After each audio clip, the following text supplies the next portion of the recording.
Hi, everybody. Welcome back to another week here at Wired Differently. We've got me, Christina Blue Hooper, Victoria Queen V. Caldwell, your second in command at getting you to, build your business the way you're supposed to.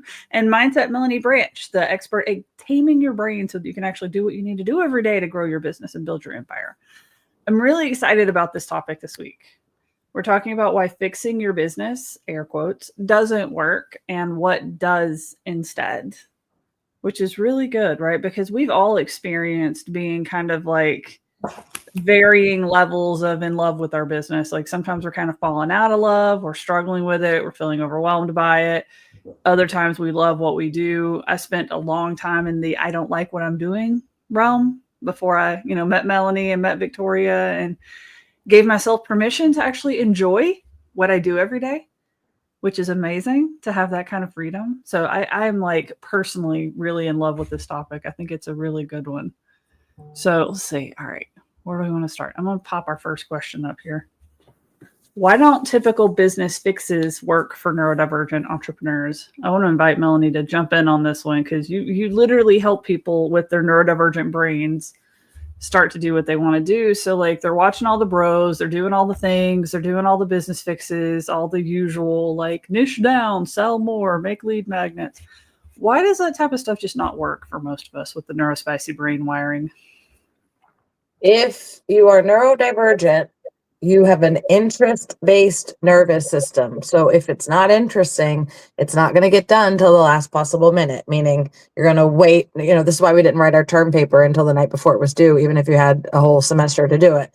So if you are following somebody else's path, that's like, well, I did these 3 things and it completely changed my business, and you're not interested in those, it'd be like you telling me that I need to blog to grow my business. I don't want to sit here and write things. I want to make videos about things. So you've really got to be able to take somebody's advice or somebody's framework and customize it to what you want and what you're interested in. And we're taught that you have to do all the boring stuff, eat the frog, do the boring thing first. But I'm telling you, eat the candy bar, then go do the thing. Don't use the candy bar as your reward when you're done. Yeah, it's like that's the way our parents like Pavloved us into doing things. Like, you can't have the good stuff until you do all the bad. And we really do take that into adulthood. Yeah. We take that into hustle and grind culture in our businesses where it's like, if you're not working 80 hours a week and wearing that like a badge of honor, like when somebody says, how are you doing today? Oh, busy. Why do we think that is a good answer to that? Like, if I don't say busy, I'm failing somehow. Yeah. Like, oh, I had a slow morning. I sat around, hung out with my dogs, watched a couple episodes of my anime, drank my coffee, had a good old time before I showed up over here. I tell everybody I have to fart around for 2 hours in the morning. So if you need me somewhere at 7 a.m., I have to wake up at 5 a.m. so I can fart around. I cannot rush in my morning, and I cannot just like wake up, roll out of bed and go do something. Absolutely not. My brain takes a while to get up and going and to get excited, and I need my little rituals. Right. So that's why I'd rather start my day at 11. So it's easier to get the proper amount of sleep, fart around, get ready for your day. Then I can really dive in and do it. Yep. Same for me, about 2 hours. Yeah. Like get up at 9, be here at 11. Good times. It works great. And I used to rush. I mean, I used to like, even if I had 2 hours, I rushed through the 2 hours. Same amount of time, but like my mindset towards it was just like zoomy. If I'm not zooming, so like we aspire to that. Like everybody listens to, oh, I want a slow morning. I want to sit around. I want to like watch a show and drink my coffee and have a good time before I start my work day. But at the same time, oh yeah, busy is how I'm doing today. And we think those two things are the same. Yeah. Like, or when you put automations in your business to get all your time back. And so then you get 3 hours back a day and you decide instead of spending that on something that you really like to do that's going to enrich your life, what more work can I do? What's a new thing I can launch? It's like you're not trying to get your time back to just do more stuff in your business, or you're just going to be stuck burning out and you're never going to be happy. Well, especially if you've been working these 80-hour weeks, all of your joy, all of your stimulation is coming from your business because you didn't leave time for anything else. Mm-hmm. So as soon as you like, I want to spend more time with my family. I want to be able to have more time to, clean my house. I want to have more time to, just goof off and spend time with myself. So let me do these automations in my business, get this time back. And then I'm just going to go replace it with more business because I don't know what to do with my personal life because I got rid of it 20 years ago. And from Now, my what a personal life standpoint, it's typically usually things that get in the way and versus things that actually help the business, Oh, right? Yeah. yeah, hop It's up on you that get into soapbox. stuff that creates a distraction for everybody else because now, at least from my standpoint, now you want to launch something that requires the rest of the team to execute on and to fit into their schedule that's already full, by the way. You got up a little bit of free time and now they're struggling to try to come up, and to do something with your new harebrained scheme. So Yeah. Oh, it's that's very true. it's the freedom, just to know time whenever I'm working. It's like, okay, I always look at it like, what are you going to do with this new time? Yeah. I have to look at it Be from versus like your free time. I can free it up, but now what are you going to do with it? And if you have someone that's a buffer, like this second in command, they can protect the team from you. Because without it, you're going to end up, I would say 98%, you're going to do something that's going to disrupt the rest of the business. And so you'll start this cycle that you just got out of all over again. And then you'll wonder why it's happening, even if you get the time back. Yeah, guilty. Done that multiple times. It's like So, because you get bored with it, right? Like there's this point in business where as you're growing your business, it gets pretty boring to a neurodivergent entrepreneur. If it's not designed the right way, especially so, right? Like you get to this point where you're doing the same things over and over again because you've got systems that are working. You figure out, you crack the nut on how do I get new leads and clients into my business, and you're doing those things on a regular basis. You crack the nut on how to consistently deliver for your clients, right? So fulfillment looks the same over and over and over and over, and it starts getting very repetitious. And like Melanie said, it's an interest-based nervous system. And doing the same things over and over again, assembly line wise, is great for your business, hard on a neurodivergent brain. They've done a scan of neurodivergent brains and they saw that boredom lights up the same part of the brain as pain does. So they were not able to draw a complete conclusion from that study that it's the exact same thing, but we all know how much we hate being bored. Yeah. Our brain literally perceives it as pain. And there's like big entrepreneur coaches out there that are like, you just need to be bored. You just need to do this. And I'm telling you, if you are bored, you are going to be miserable. I never want you to be bored. I want you to have a new, interesting topic that's novel that you can rabbit hole, that you can come tell me all about. I want you to have a new special interest food. Like I want you to be full of your special interests, and I want you to have full time to research them and find out about them and jump down your rabbit holes. I do not want you to be bored. Boredom is when we start blowing things up that we don't need to blow up. yeah, boredom. And I've learned that just accepting that boredom is death. Yeah. Well, and I mean, the For thing is, we don't have to get the joy from the business. We can get it from our personal life, which is exactly what we're talking about. Right. So when the business, like you got all your fun, you're enjoying, you're getting your dopamine from building the business. It's exciting. You're inventing, you're doing new things, you're running experiments. It's great. It's good. But at some point, those things start working. Mm-hmm. And it does start to get boring. And if you're not backfilling that with what do I do in my personal life, like let's go pick up a hobby, let's go try something new, let's go over here and let's go play. And let's bring in a second in command and staff to go run the boring things. Now that we've got the systems that are working, like that's how you work.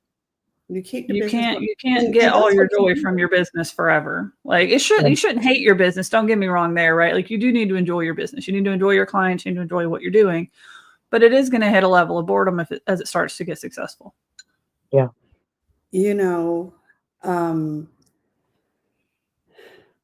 One of my, that's a little bit of an aside, so I'll come back to that later. But yeah, so that's what is so great about what we do at the Academy. We're trying to build that in the business design to begin with. We're all about being proactive about what we know is coming down the line. We know that if you get bored, So with you being the business designer, you're going to design and help them design the business around what's, going to keep them excited without tearing the business down in the process, without, and you're not doing it intentionally, it's just that you're bored. And when you're bored, you Yeah. just get into stuff and it's like, okay, Yep. well, I got all of the time. What am I going to do with it? Oh, I got another idea. Let's do this and let's do that. And now you got rejuvenated, not realizing what that's doing to the business itself. Yeah. And sometimes, it feels like, well, if I'm not in this survival mode, then what's happening? Because you've been in that mode for so long. Like, Yeah. what do I do now? Well, and that's why, like, the way we walk you down the yellow brick road and the way we have you designing your business and your products and your services is set up so that you're kind of backfilling behind you. Because initially you're selling everything. And we do a focused product that's very scalable, that's very profitable, that can take the most amount of clients. Once you get that, where you're selling it consistently, you're delivering on it consistently, we're looking ahead to the other things that you really enjoy doing. And we're hiring for those, right? So we get you 80% off the line on that focus products. You can go over here and play with these other precision products, these like one-on-one services. Or if your dream was to travel and do more speaking, let's get you doing more of that while your business is over here being profitable with the part you've already built. So you get to keep having little sandboxes to play in, but we leave the profit drivers alone. You don't mess with those. You hand those to a second in command. You hand those to your staff. You let them to continue to deliver and fulfill on that kind of stuff while you go over here and play. So there are ways to keep like the entrepreneur entertained inside the business, but we do want to be getting more joy outside the business as well and have some stable elements that the entrepreneur can't break. And I want to answer this question too, because you asked Melanie from a mindset perspective, but I had this conversation, and I'm going to say I had this conversation because I loaded you up with voice notes the other day. And part of it is when I'm looking at flow state, did you build your business around your flow state? Most of us did not. Most of us built it around what somebody that we admired, and it's like, oh, do it this way because, well, you don't know, they built it around their flow state and around their natural path to building business or building wealth or building whatever. They built it around theirs.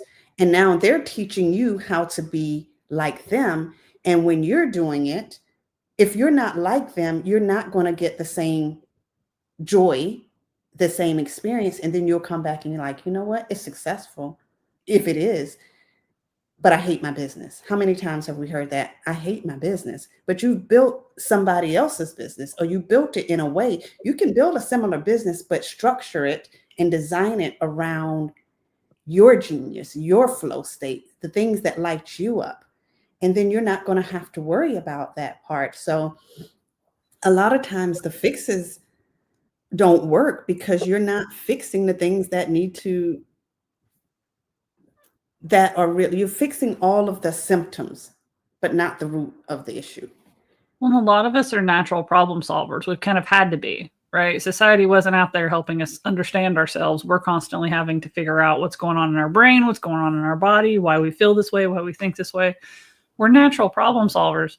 When we see a part of the business that isn't working, we go over here and we spend time in it, and it takes us out of flow because like that part wasn't working because that wasn't our genius.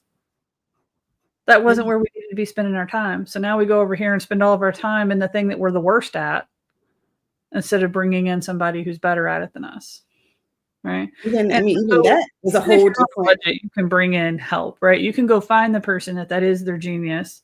You can consume their free content because if they're any good, they're putting out content on social media or emails or somewhere. You can book consultations with them and you can move towards being able to hire them and bring them in. If you know that that person can solve the thing that's broken, get creative. But that's, you see, you're talking, even with that, that's a delegation from a perspective that most entrepreneurs, in my experience, have not approached it from. Yeah. Their ideal I love the is, second in command. I am of putting somebody in this position, but most approach it from, I need to get this off my plate.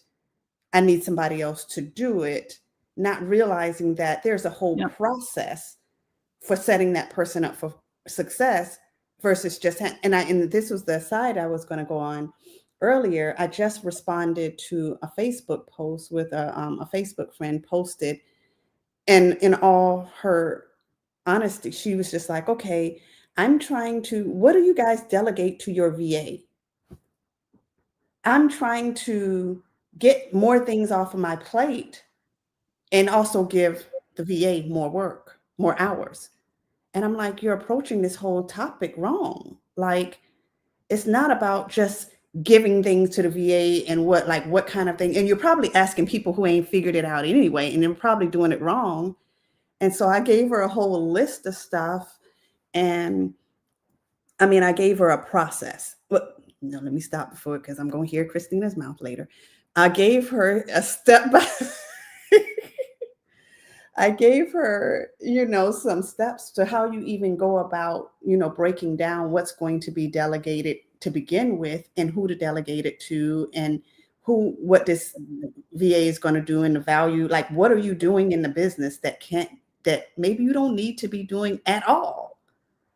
Like, maybe the task itself can be eliminated, or maybe the task itself can be either eliminated or automated, and you're just going to pile it on. So maybe it's not bringing any value to the organization to begin with.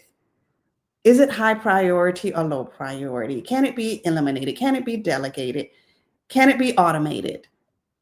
And then, on top of that, what's flow for you? What's flow for him or her? Not just handing off, delegating. And most of the people in her comments are going to be like, oh, I give them this, and I just tell them this, and I just tell them this. And I said, and on top of that, once you find that out, then what is your process for making sure you set them up for success? If you're going to onboard them, if you haven't done so already, then what's your process for training them to make sure they do it the way you want it done, and don't do it properly in doing, like, what is your process other than just, and if she had all of that, she wouldn't be worrying what to delegate in the beginning, because she would know. Yep. It's that's what we've said before, like, you can't throw people at a scale problem. Yeah. You just can't. You can't. It doesn't work. I said, it requires more thought than more people, and intention than most people. And just like, the fixes, this would be the fix, right? But it's not the fix. We're kind of hitting on this question, so I'm going to go ahead and pop it up. Because this is one of the signs your business is draining you, even if it looks successful, right? You've made it. You're making enough money to hire a VA. You're starting to delegate some work to them, and it's not giving you the relief you expected. Right? Like, that's one of the signs your business is draining you, that you brought someone else on, you've made it, you've been able to hire, this has been a goalpost you've been working towards, you've got help finally, glorious. And everything got worse, not better. You hate your business. That's one. Yeah. And if you don't like what you're doing every day, like, I found when I started enjoying what I do every day, getting up in the morning was a lot easier too. I don't rot in bed for an hour every day anymore. You get sick if you don't change it. I have a client who just got diagnosed with the beginnings of Hashimoto's and the beginnings of lupus. I had another client who was ready to sign up. I sent her all the information, and I didn't hear from her for 2 weeks. And when I did hear from her again, it's because she had to go into the ER the same day because she had such a bad panic attack about just logging into her muggle job from home. And people are just waiting until, I need you to understand, if you're AFAB, if you're a woman, if you have been swallowing your voice for a long time and not saying your piece and trying to take care of everybody else in your family and sacrifice yourself. Here's the thing. If you abandon your needs and act like you don't have them, they don't go away. They just get worse because they go untreated. And that manifests as illness in the body, whether it comes out as POTS, mast cell activation syndrome, whether it comes out as some sort of autoimmunity issue. Thank God I don't have that one, but I have all the other ones. Whether it comes out as undeniable premenstrual dysphoric disorder, where you have thoughts of impending doom and suicidal ideations once a month. This has been my second period in a row that I did not have suicidal ideations. Every other period before then, for the 2 weeks leading up to my period, I have to battle the fact that I'm ready to just leave my family, leave the business, leave everything. This is why it's suicidal ideations and not suicidal thoughts, because deep down I know that I'm not going to take any action on it. But because my hormones go so wackadoodle in perimenopause and all these other things, that if you don't build a business that supports your current needs and your growth goals at the same time, which can be done, you get sick. And you either end up hospitalized or you have to completely change your lifestyle so that your symptoms go away. Because it's not like I can ever not have PMDD. It's not like I can ever not have mast cell activation syndrome. Now that I know what my limits are, I have to abide by them and not push myself past those limits anymore, because it's just not worth the days or weeks that I need to recover. Yeah. I think that's a huge one. Illness, the stress. Mm-hmm. That illness, and that it's inflammation, and it shows up however it shows up in your body. Mine shows up one way, yours shows up another way. And I had somebody look at my videos from 2 years ago and message me and say, girl, are you the same person? And I was like, no, I'm not. That's why I need you to understand. I'm not the same person. I don't sound like her. I don't talk like her. I don't think like her. None of that. And I leave those videos up so that I can tell people, go look at that. Because the difference is really only 20, 30 pounds, and no plastic surgery or anything, but it's a whole new person now. Every single cell in my body is different. Every single cell changes over in a 6 month. So 6 months from now, every cell in your body is different than they were right now. And at any point in time, scientifically, you have brand new cells, you have medium length cells, and end of life cells, right? So if we really think about it, when we're doing the mindset work, what we're doing is programming the new ones, because the new cells don't know what to do. We're reprogramming the ones that are in their middle stage of life that are reprogrammable. And we're dealing with the old ones who are like, not on my watch, I'm not going to change. But those aren't the ones that are in the majority.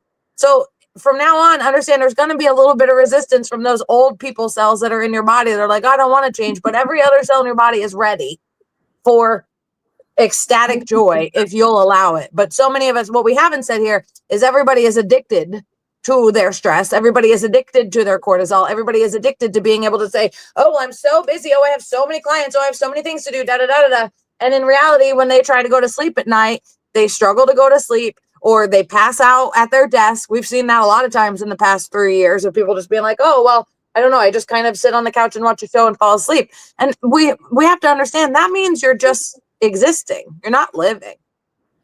And, on top of that, there's so much trauma around and shame around, maybe it's just me, around not being in hustle mode, not hustle mode. There's a lot of shame around it. Like this has been my entire life. The thing is, because I'm so calm and even flowing, I can get a lot of work done, but not look super busy.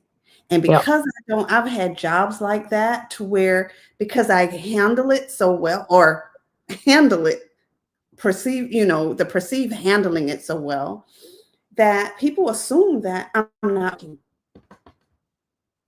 or I'm not doing enough but then the other person who is just like, oh my gosh, I'm so busy. I mean, they get nothing done now. Nothing gets done.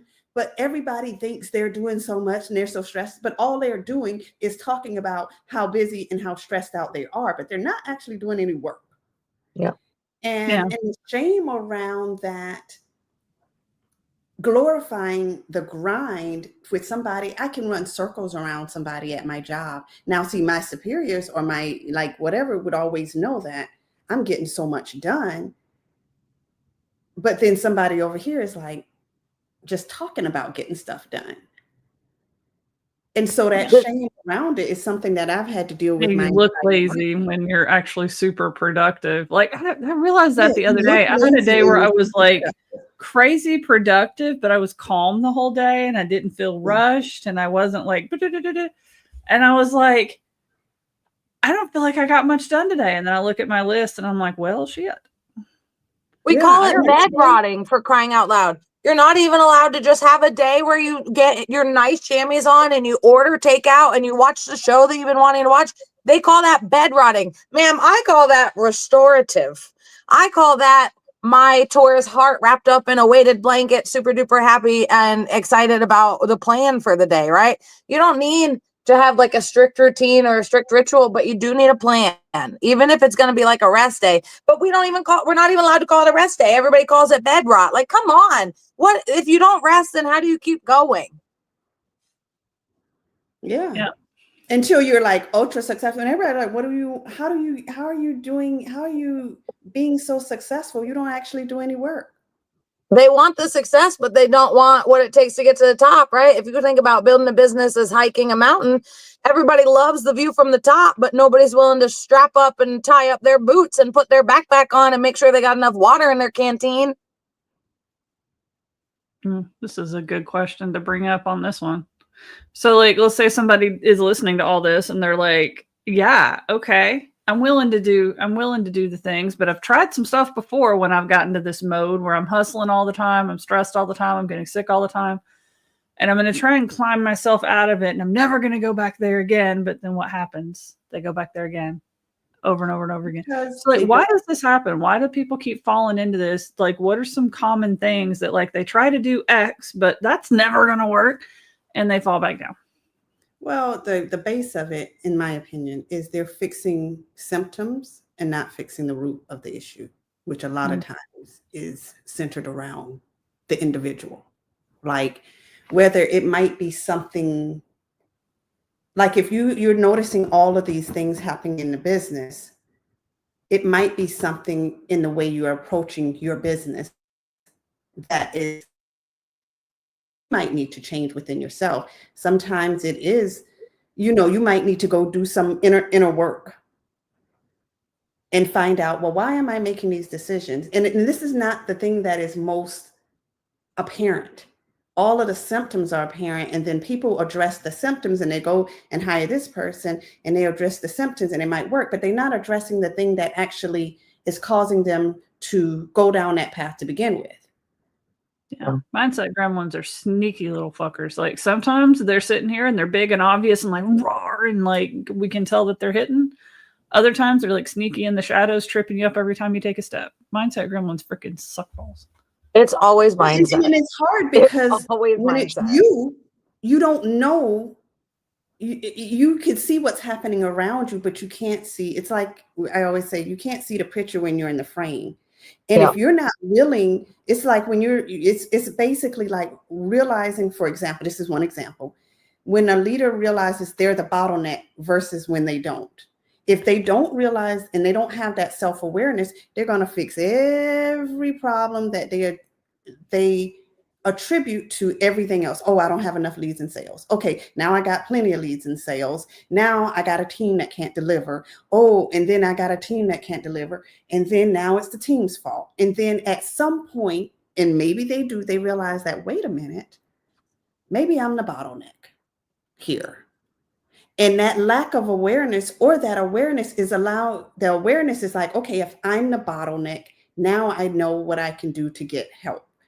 Because everything flows from the leadership. And, well, that's if they go to get help. If they know they're the bottleneck and then they try and fix it all themselves, that doesn't work very well most of the time. And that doesn't work because then they'll start doing all these other stuff. I know. So not only is that awareness and acceptance and actually going through and actually doing the work. Yeah.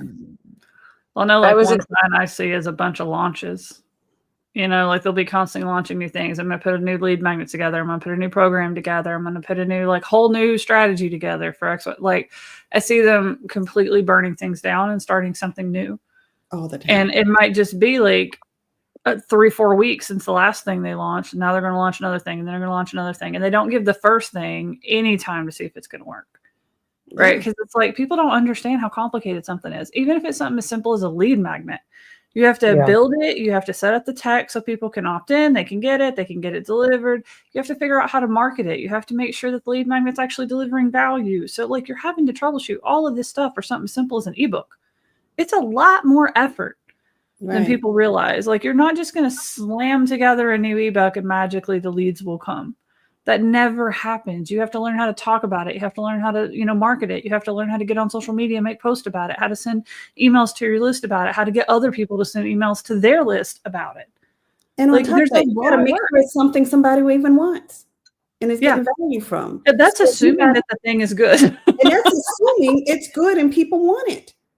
And not just another like, oh, I got an idea. Let's just throw this up. I'm like, is that something that your audience is struggling with that's going to lead to the thing that you're going to help them solve?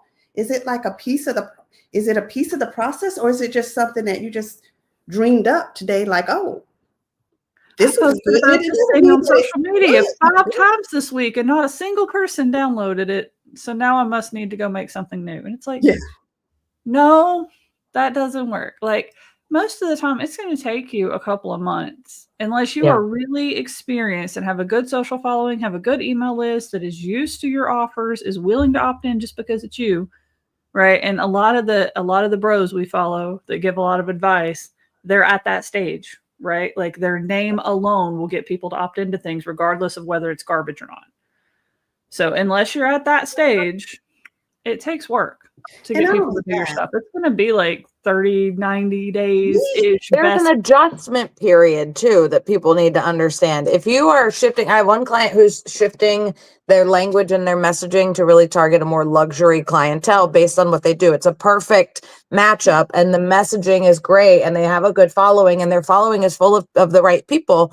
But there's this like slingshot period, this catapult period where the universe is like pulling you back and back and back so that everything that's not aligned now can drop out and stop clogging up, all of your pathways to success. So while you're going backwards, you may be losing followers.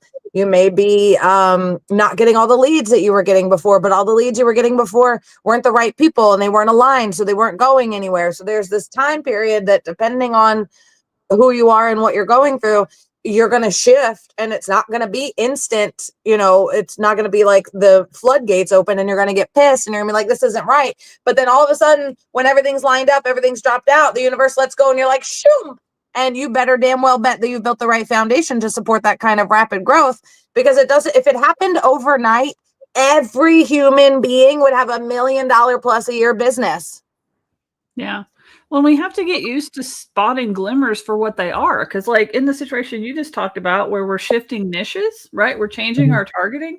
Even though we had people in our audience that were luxury brand people, we had people in the audience who were not. Yeah. So when you initially start that strategy, you're actually going to see unsubscribes. You're going to see, followers dropping off on social media.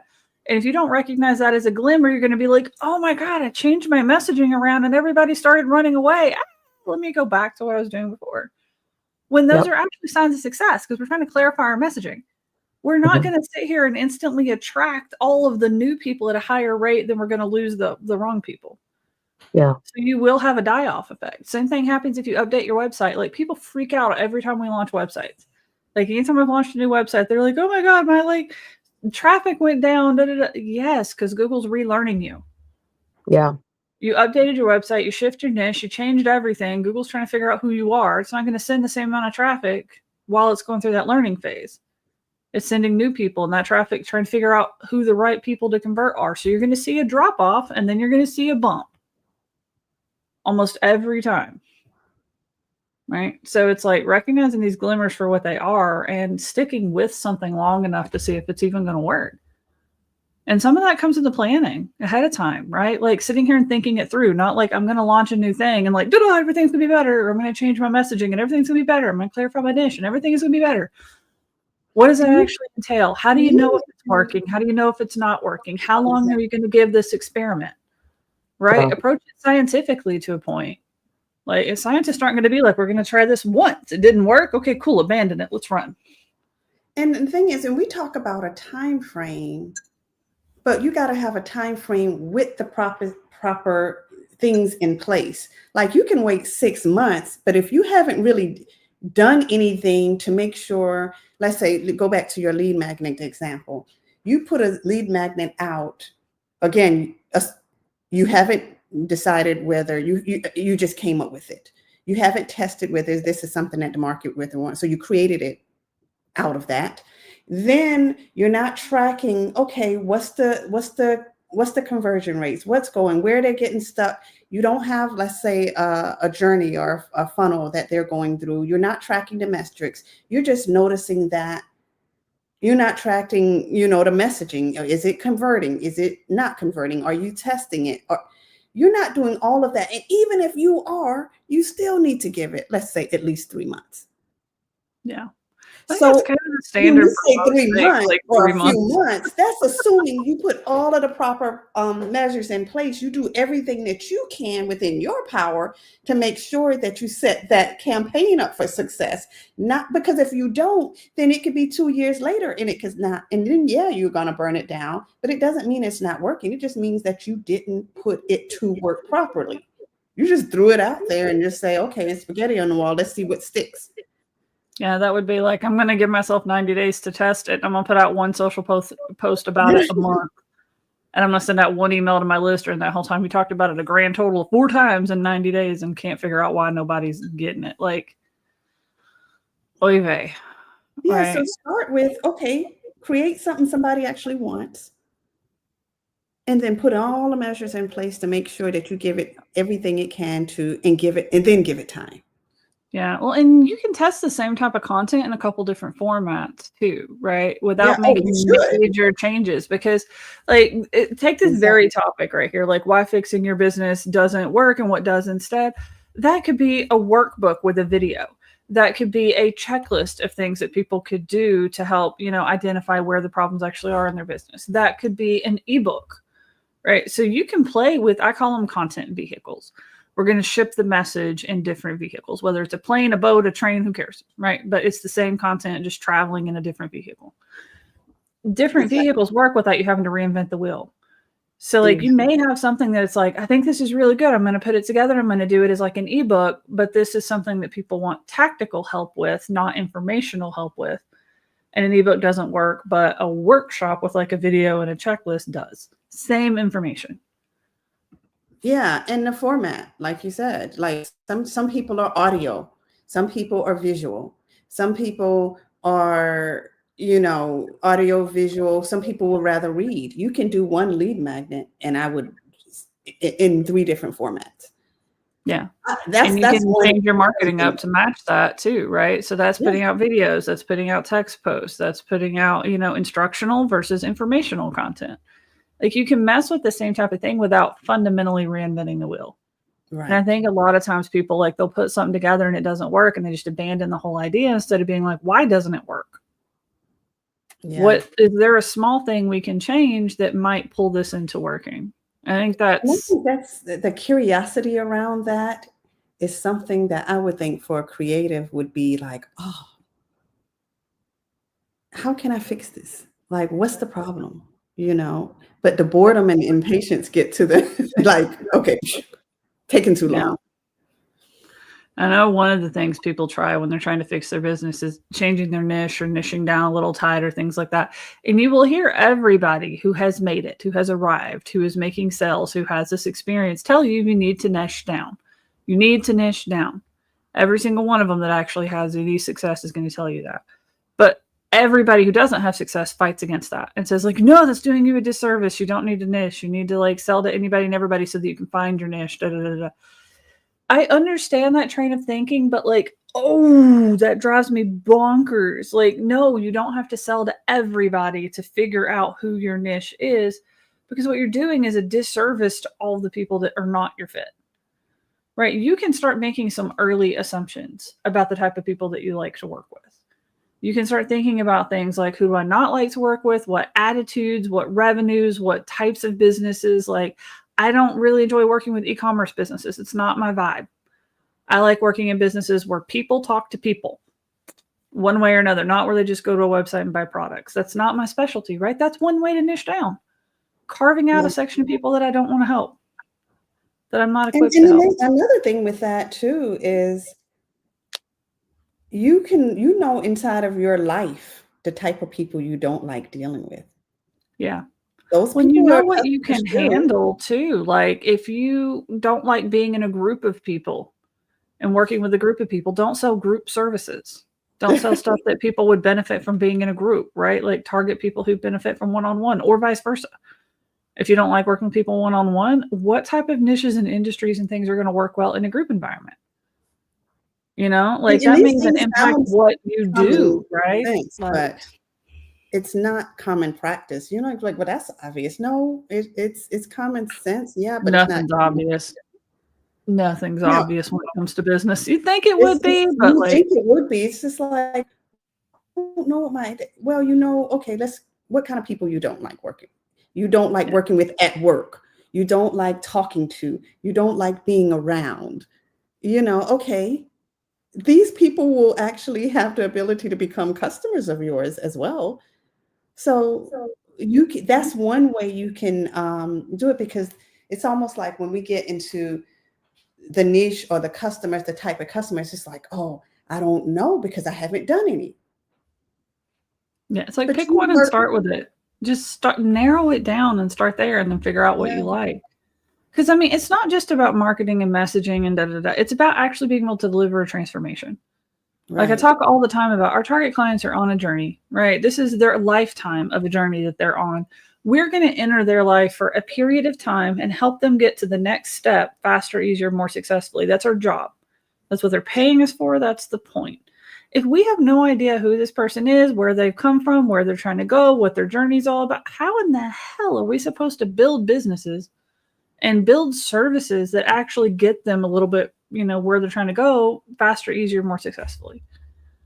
And I can't, if I put all that effort into figuring that out for one person, it's not going to work the same for somebody else, right? Like the same stuff that I do for service-based businesses isn't going to work for an e-commerce business, not necessarily. Bits and pieces maybe, but like the whole puzzle that works at, say, like a 90% success rate for my service-based businesses would be like a 40% success rate for an e-commerce business, exactly how it's built. It would need modified, right? So like to sit here and modify everything that you do for every possible person that would need to buy it would be exhausting. That's like 20 businesses, not one. Right. Niching is important. What we do is we can easily stand out because our business is so unique. The way we design, well, you do the designing, is so tailored to your unique self that there is no competition, really. Yeah. You can buy the same, there's competition in terms of, yes, this person can choose to spend money over here, but they're not going to get the same, because your experience, you cannot duplicate that experience. They can duplicate the product, they can try to be you, but they're not going to be you. You are uniquely you. And that should give you some confidence that if you build around you, and why you are uniquely you, you're going to attract the best people. And you're going to also build a business that you love and live a life that you want. Too many of us are trying to do what everybody else is saying to do. And they're trying to do it the way everybody else is saying to do it. And it works for them. It does. And that's great. But they figured it out. And they're just, and a lot of times they figured out what works for them, but a lot of times they don't take into account the fact that this may not work as well for you, or you might need to tweak it a little bit, or maybe you need to just do something a little bit different because that doesn't really sell products. It doesn't sell their products the ways they're supposed to. And some of them are just completely unaware that I'm doing what is natural for me. This I can do in my sleep, but for other people, not going to happen. Yeah. Well, I mean, even the second half of this question, or is there another way to simplify? Every other way that I can think of to simplify business so that it's easier to run, more profitable, less stressful, gives you more free time, et cetera, et cetera. That's how I would define simplify. It just works better if you also pair it with niching, right? Because like streamline your products and services so that like your product catalog is not 100 things that you can do. It's like a handful, like less than 10, between like your lead magnets, your one-on-one services, your focus products, whatever you're doing, like less than 10 things you sell and only one thing you really focus on selling all the time. Like that's going to work better if you have a niche, right? You know what? Let me ask you a question, because people have very different, and I like the way you presented it one time. People have different definition of what niching actually is.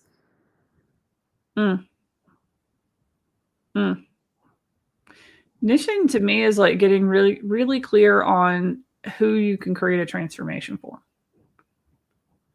And a lot of times people niche by industry, right? Like I work with service-based entrepreneurs, or they'll niche by revenue. I only work with people over $1 million.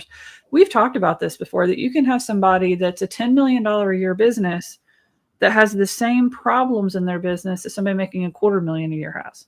Mm-hmm. Because they never fixed those problems. They just powered through, and they just sacrificed profitability. They sacrificed stress, all the stuff while they made that growth plan. So you can't really go by revenue. You can't necessarily even go by team size, because there'll be people who will be making negative money because they threw people at a scale problem. They have no disposable revenue. They can't hire you, even though they have 10 people and they seem like they fit the criteria. They're still broken, right? So like it's hard to niche by those factors. But if we look at the who, right? Like I know, Victoria, in your case, right, you're targeting creative entrepreneurs who want to get bigger than themselves and have a team, may have a team right now, but we're assuming it's in some level of disarray because managing people isn't what they do, right? So you're looking at those kind of things. It's somebody who gets easily bored in their business, who's constantly trying to kind of sabotage their business, but with the best of intentions. Somebody who cares about people, cares about their team being happy, cares about their clients actually getting a result, is very heart-centric in their business to the point probably their own personal detriment, right? We start looking at those kind of things. That is a people pleasers. Yeah, people pleasers. We can speak to that, and that's going to be true almost no matter what industry they're in. Now, you can tag on some industry stuff too. Like you may prefer people that are in knowledge-based businesses versus like online store, e-commerce type stuff. You can tag some of those things into there. You might have like gender stuff. Like I know Melanie prefers to work with female entrepreneurs or female or LGBTQ. There you go. Yeah. So like you can tag some of that kind of stuff in there, but there's a lot more nuance to it than industry, gender, age, team size. Like that kind of stuff alone is not a niche. Yeah, exactly. I mean, people's goals are a big part too, though. Like 30 and 60, making $1 million a year with a team of 3, that doesn't help me design a service to create transformation. I don't know what's going on. And that's why I want you to touch on niche, because you had an approach to niching that you don't hear in the real world, out in the world. It's always revenue. Yeah, it's demographics and sometimes psychographics. Industry. Like some of them will use psychographics, but and some that has nothing to do with their journey. That's like a snapshot, a picture of a moment in time, not the path, And like for me, just that overgivers and people pleasers, I mean, even that in and of itself was such a huge realization for me. It didn't come, it came through experience, but it was such a huge realization. I'm like, oh my gosh. Well, it changes how you deliver your services, because if you know you've got somebody that you're trying to help that is a people pleaser, you're going to adapt how you train. You're going to adapt how you teach. You're going to adapt your systems to protect the people pleaser while they're doing the things that they need to do, and to make sure that they can't sabotage the people they don't need to sabotage, right? You understand what's going on in their brain. You understand their motivations. You understand what they're trying to accomplish, and you can design for that. That's what niching is. Yeah. And it's like, we realize that there's just, it doesn't make sense not to. Yeah. That was huge for me. That was really huge for me, because I don't consider myself a creative and all of that, but I am a great support for them most of the time. And and I'm like, well, I'm not in that boat. But then I realized the connection that we have is the overgiving and the people pleasing tendencies. Yeah. That, that I've continuously and have worked on a lot to honor me in the process. And that's the connection. Yeah. Well, that's such a good point too. Like, we can't really work with people we can't empathize with, right? Where we don't have some type of commonality with.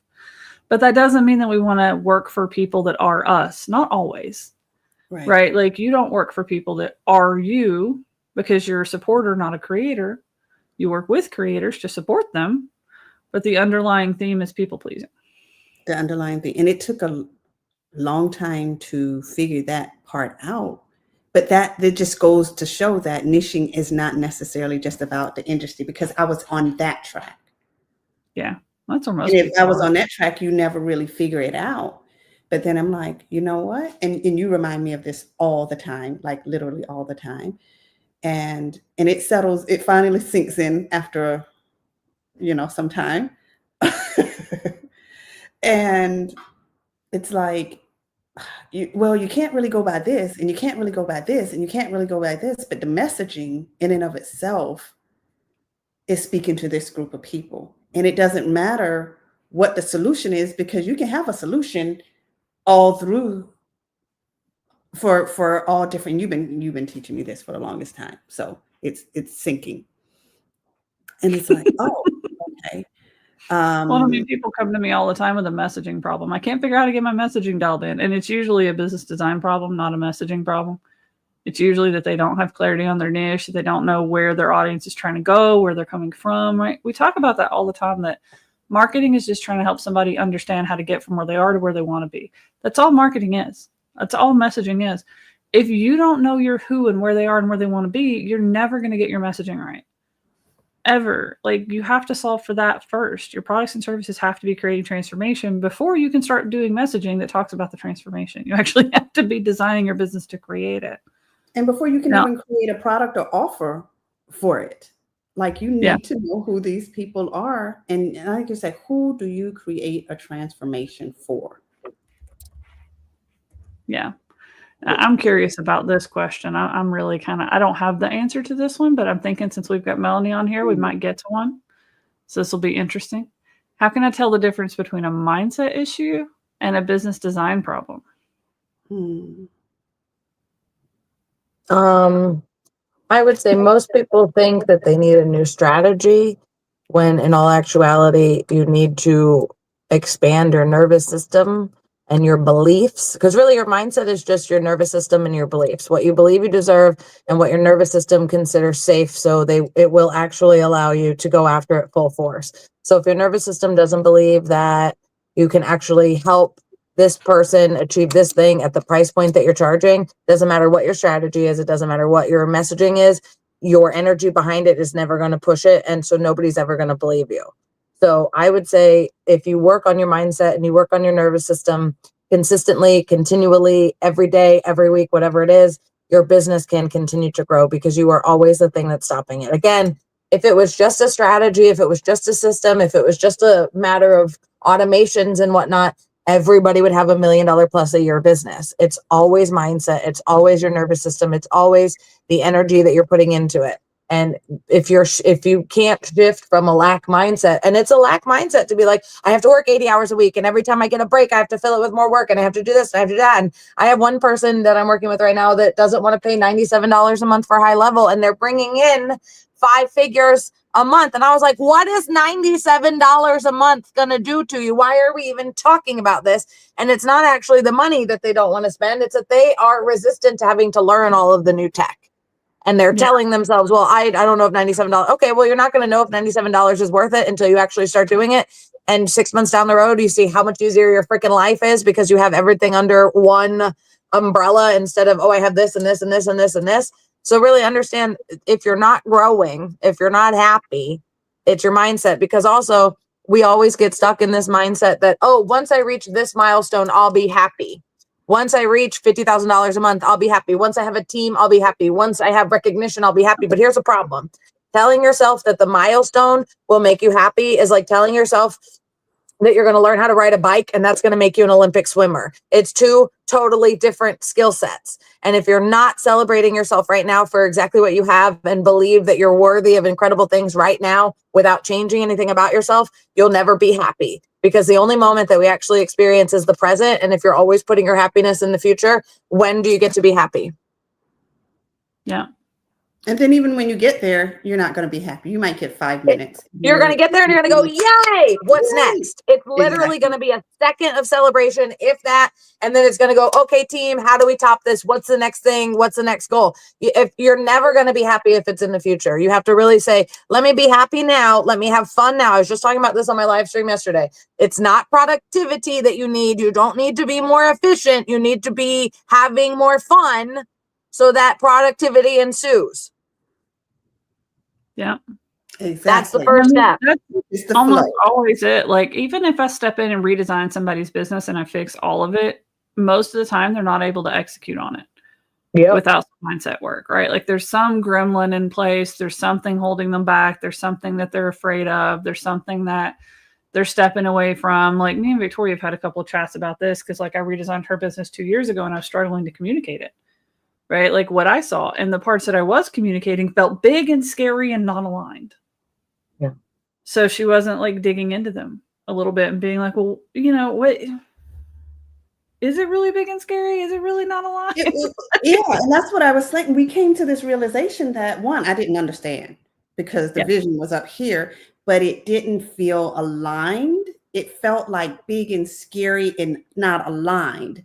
So when it was not aligned and big and scary, so it's one thing when it lights me up and it's big and scary. Then I'm just like, we gonna do it big and scary, but I'm excited about it. But nothing that was coming out was really communicating joy.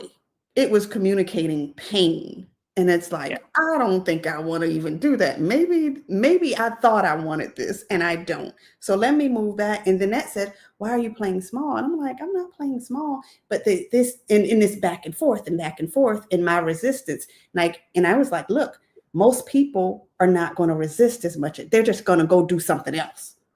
Yeah. They're going to go do something else. And sometimes it's something else internally. Maybe they got some other mindset and stuff that they need to work on before they can even step into that place. And if and it takes integration, you know, it's like the cishet white dudes that go down to Peru and they do an ayahuasca ceremony and they have this whole ego death and they're like, oh my God, I'm a changed person. But they go right back to their old life.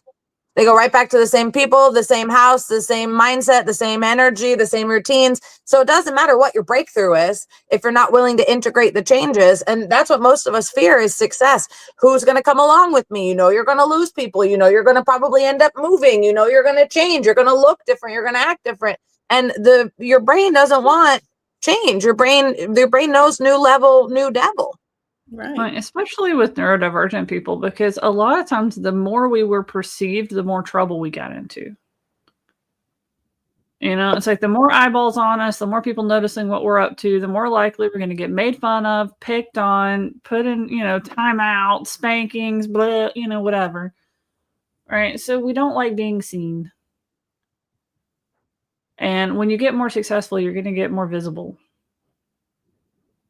Unless you design your business not to. There are ways to do that where you can design your business for less visibility, but I don't generally go that route because if we tackle the mindset gremlins, more visibility equals more success. Yeah. And you can still control how that affects you. But I mean, it's almost always a mindset thing. I mean, it's always mindset. Think, like, if your mindset was in the right place and you still have a design problem, what would that actually look like?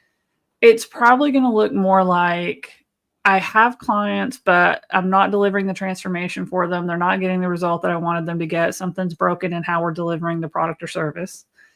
It's going to be, I have clients and we're delivering the result for them, but I just dread getting on calls with these people. I don't want to talk to these people. So I've got the right service and the wrong people in it. You know, something along those lines. It's going to be that I really love what I've got going on over here, but I can't get anybody to buy it, right? Then I have some type of alignment issue with what I built and who needs to buy it because I can't get people to even buy it. It's going to look like things like that, where you're just not really able to create transformation, or even if you are, you're not enjoying it. You're not having fun with it. You dread getting on calls with these clients. You dread, you know, you don't want to have to do another staff meeting. You don't like, you really, you hate your business. There's probably a design problem, or at least a business personal alignment problem. Like, that business may work great for somebody else, but it's not working great for you. Right? Like, especially if you've got clients coming in and you just don't want to meet with them, but they're getting the result, they're getting the transformation. Like, that may be a point to like sell the business and go build something else. Maybe. Yeah. Like, literally, I have a friend that I did that with, and because it wasn't aligned to her flow. And and of course, the way she operates, everything is top notch in terms of her deliverables, but she was miserable.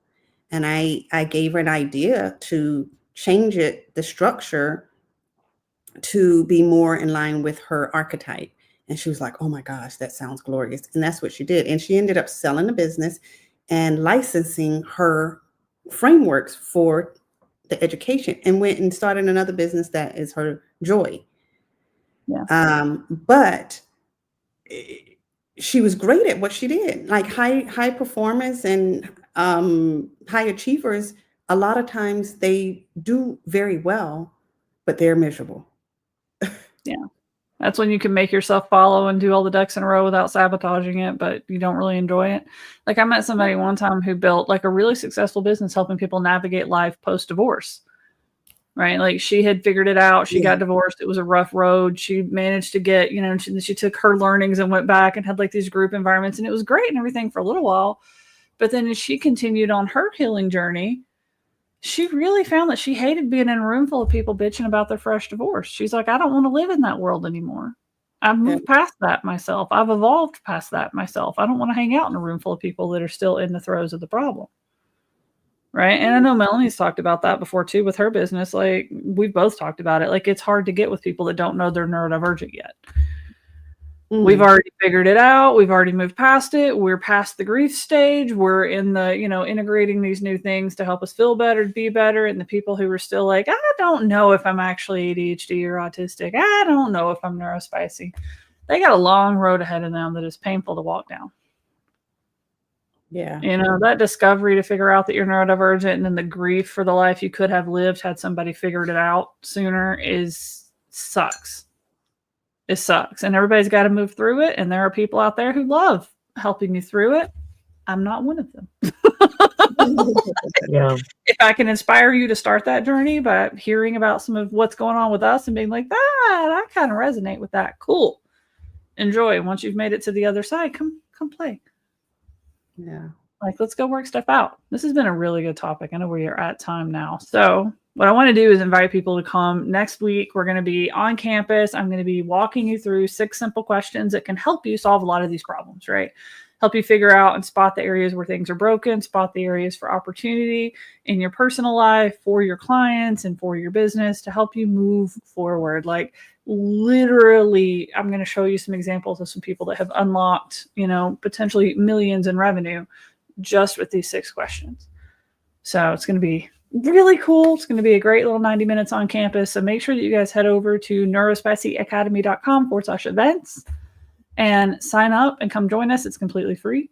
And we'll see you on campus next week for that good time. Bye. Click the button.